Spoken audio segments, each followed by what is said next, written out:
टंडोलायर में एसएसपी रुखसार अहमद कावड़ के हुकुम ते पुलिस ऐं रेंजर जो सिटी में होटलन, रेस्ट हाउस ऐं बलोचपाड़े में काम्बिंग ऑपरेशन कयो वियो।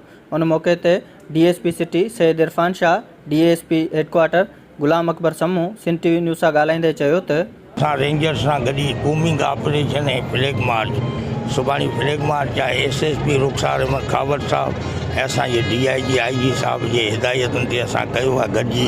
उन में कुझु माण्हू असां स्टेशन तां गिरफ़्तार कया आहिनि शकी, ऐं कुझु हीअं असां मुसाफ़िर खाननि ते ऐं कुझु होटलनि ते चेकिंग करियूं पिया। कुझु माण्हू ॿिया मिलंदा, उन्हनि जो रिकॉर्ड वेरीफाई कंदासूं। 4-5 माण्हू गिरफ़्तार कया आहिनि स्टेशन तां, हुन वेरीफाई कंदासीं ऐं पोइ जेका अनोन हूंदा त हुन ते को रिकॉर्ड न हूंदो छॾाए वेंदासीं।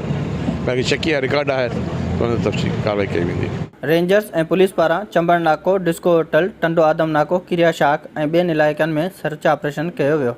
कैमरामैन टीम सां गॾु जान मोहन समेजो, सिंध टीवी न्यूज़, टंडोलायर।